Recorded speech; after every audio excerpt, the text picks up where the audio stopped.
नमस्कार। स्वागत है आपका वैदिक क्वेस्ट के एपिसोड नंबर 3 में। आज हम बात करने जा रहे हैं एक ऐसी दर्दनाक घटना की जिसने धरती के स्वर्ग कहे जाने वाले कश्मीर को खून से रंग दिया। 22 अप्रैल 2025 को पहलगाम में हुए आतंकी हमले ने पूरे देश को दहला दिया। 26 निर्दोष पर्यटकों की निर्मम हत्या कर दी गई। यह हमला केवल गोलियों का नहीं था, यह हमला था भारत की शांति, एकता और सौहार्द पर। आइए इस हमले की हर परत को आज विस्तार से समझते हैं। शुरुआत करते हैं उस दिन की कहानी से। 22 अप्रैल की दोपहर पहलगाम की वादियां अपने पूरे सौंदर्य में खिल रही थीं। पर्यटक बैसारण घाटी की हरियाली का आनंद ले रहे थे। कुछ बच्चे खेल रहे थे, परिवार पिकनिक मना रहे थे।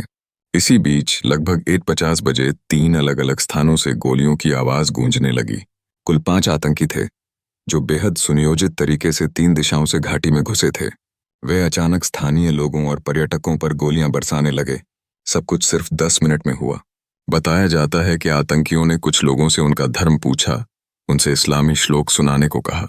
जो नहीं सुना सका उसे वहीं गोली मार दी गई। इस निर्ममता ने हर किसी के दिल को हिला दिया। घायलों की चीखें, भागते बच्चों की आवाजें, माताओं की चिल्लाहटें, सब कुछ उस शांत घाटी में गूंज रहा था। हाशिम मूसा उर्फ सुलेमान, पाकिस्तानी नागरिक। आदिल हुसैन ठोकर, कश्मीर का स्थानीय निवासी। ये तीनों लश्कर-ए-तैयबा जैसे खूंखार आतंकी संगठन से जुड़े थे। इनका मकसद साफ था, कश्मीर में डर और आतंक का माहौल बनाना। हमले के बाद 2 और लोगों को पकड़ा गया। वसीम अहमद शाह, अदनान अहमद बेग। ये दोनों हाइब्रिड आतंकी थे, यानी बाहर से सामान्य नागरिक दिखते थे लेकिन अंदर से प्रशिक्षित आतंकवादी थे। उनके पास से हथियार और गोला बारूद बरामद हुआ। आज का आतंकवाद पहले से कहीं ज्यादा खतरनाक हो चुका है। अब आतंकवादी यूनिफॉर्म पहनकर नहीं आते, वे हमारे बीच सामान्य लोगों की तरह रहते हैं। इन्हें कहते हैं हाइब्रिड आतंकवादी। इनका कोई आपराधिक रिकॉर्ड नहीं होता। ये स्कूल जाते हैं, दुकान चलाते हैं, सोशल मीडिया पर एक्टिव रहते हैं, लेकिन गुप्त आदेश मिलने पर ये आतंकी हमले को अंजाम देते हैं। पहलगाम का हमला भी इसी रणनीति का हिस्सा था। हाइब्रिड आतंकियों के जरिए योजनाबद्ध तरीके से हमला किया गया ताकि सुरक्षा एजेंसियां सतर्क न हो सकें। इस हमले ने कई बड़े सवाल खड़े कर दिए। बैसारण घाटी तक पहुंचना आसान नहीं है। सुरक्षा बलों को मौके तक पहुंचने में काफी समय लगा। स्थानीय चश्मदीदों ने बताया कि कई घायल लोग गोलियां लगने के बाद भी काफी देर तक जिंदा रहे। अगर समय पर सहायता मिल जाती तो कई जानें बचाई जा सकती थीं।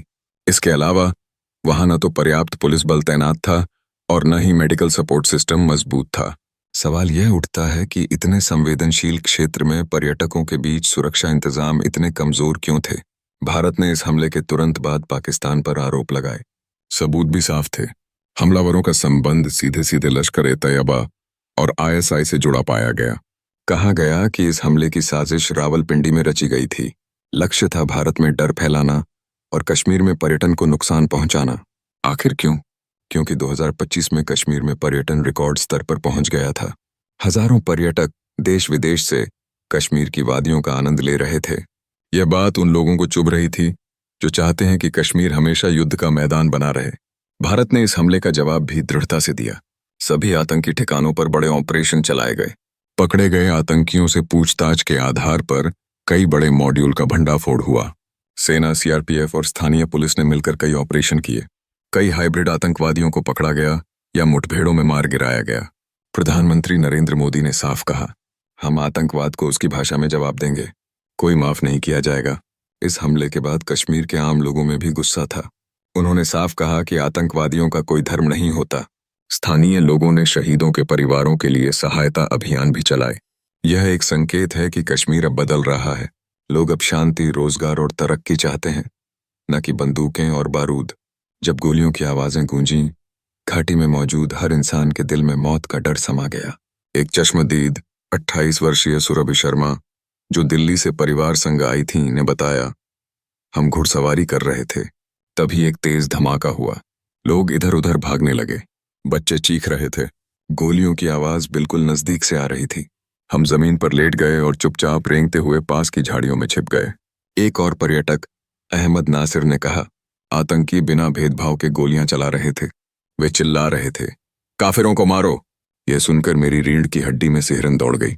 ये चश्मदीद बयान इस बात का प्रमाण है कि हमला कितनी क्रूरता से किया गया था। इस हमले ने सबसे ज्यादा बच्चों और महिलाओं को प्रभावित किया। 6 मासूम बच्चे जो बाईसारण घाटी में खेल रहे थे, आतंकियों की गोलियों का निशाना बने। 7 वर्षीय पीहू वर्मा, जिसे गोली उसके पैर में लगी थी, अस्पताल में दर्द से कराहते हुए कहती रही, मुझे मम्मी के पास जाना है। मम्मी कहाँ है? हकीकत ये थी कि उसकी मां हमले में मारी जा चुकी थी। ये दृश्य हर संवेदनशील हृदय को तोड़ देने वाला था। महिलाओं को आतंकियों ने खास निशाना बनाया। यह हमला महज एक मर्डर स्प्री नहीं था, बल्कि डर और नफरत फैलाने का एक अमानवीय प्रयास था। हमले की खबर मिलते ही सेना और सीआरपीएफ की क्विक रिएक्शन टीमें एक्टिव हुईं। सीआरपीएफ की बटालियन नंबर 73 और सेना की 15वीं कोर के जवान सबसे पहले मौके पर पहुंचे। रेस्क्यू ऑपरेशन इस प्रकार चला। सबसे पहले स्नाइपर्स ने इलाके को घेरा। स्पेशल कमांडोज ने आतंकियों की खोज शुरू की। घायल लोगों को बैचेस में एयरलिफ्ट किया गया। सेना के हेलीकॉप्टर लगातार घायलों को श्रीनगर ले जाते रहे। स्थानीय पुलिस ने भी अपनी जान की परवाह किए बिना सैकड़ों लोगों को सुरक्षित निकाला। एक सीआरपीएफ अधिकारी ने कहा, हमने सिर्फ आतंकियों को ढूंढा नहीं, हमने हर नागरिक को ढूंढा जो मदद के लिए पुकार रहा था। यह ऑपरेशन भारतीय सेना की दक्षता और मानवता दोनों का उदाहरण है। जैसे ही हमले की खबर फैली, राष्ट्रीय और अंतर्राष्ट्रीय मीडिया में हलचल मच गई। CNN, BBC, अल जजीरा जैसे बड़े चैनलों ने इस खबर को ब्रेकिंग न्यूज बनाया। यूएन सेक्रेटरी जनरल ने बयान जारी कर कहा, आतंकवाद का कोई धर्म नहीं होता, हम भारत के साथ खड़े हैं। अमेरिकी विदेश विभाग ने भी पाकिस्तान से आतंक के खिलाफ कड़ी कार्रवाई करने को कहा। भारत के अंदर सभी